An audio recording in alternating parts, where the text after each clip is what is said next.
Stories can be silly. Stories can be sad. Stories can take you all around the land. I'm about to read a story to some of my friends. Won't you join us? Today's book is Miss Smith's Incredible Storybook by Michael Garland. This reading is with permission from Scholastic. It was the first day of school. Zach was waiting for his teacher to arrive. Boring, boring, he thought. Why would this year be any different from the last one? Then the door swung open. Good morning, class. My name is Miss Smith, and I am your new teacher. Miss Smith seemed very different from Zach's other teachers, but the day went along like every school day Zach could remember until Miss Smith said, "It's story time." When she sat at her desk and started to read from the book she had brought with her, Zach couldn't believe his eyes. The storybook characters came to life, and the classroom was swept up in a swashbuckling pirate tale. Zach and the rest of his class were right in the middle of the story. He could feel the breeze in his hair and hear the waves pounding on the side of the ship. From then on, Zach couldn't wait to go to school. Every day there was a new story to look forward to.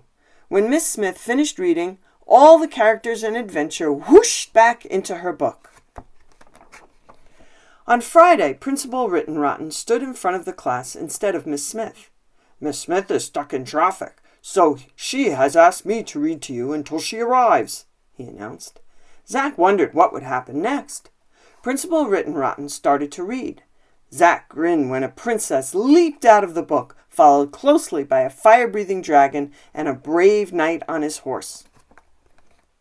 Principal Rittenrotten was so surprised that all he could do was scream and throw the book up in fright. "I'm going for help," he called over his shoulder, and he ran out the door. Before Zach could think of anything to do, Sue Ann pounced on the storybook. But she didn't finish the dragon story. She started reading another one instead. The princess, the dragon, and the knight did not return to the book, but the 3 bears and Goldilocks climbed out.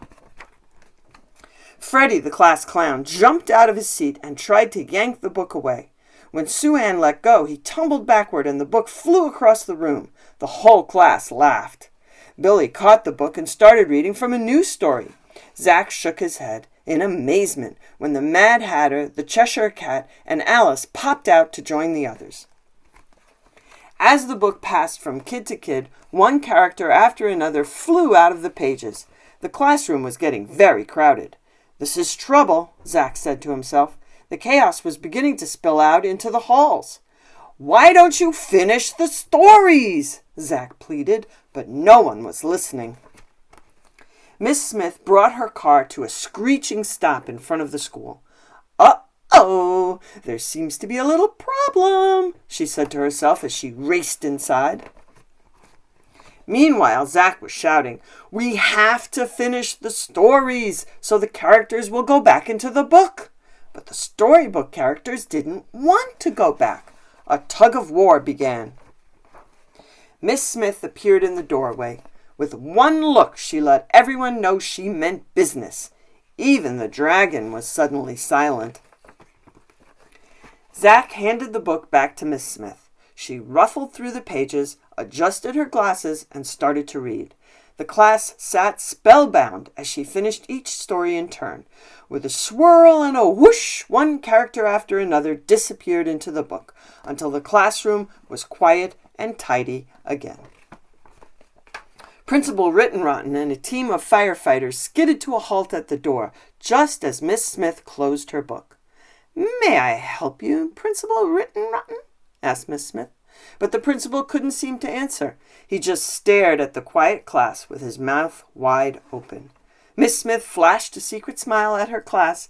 Zach smiled right back.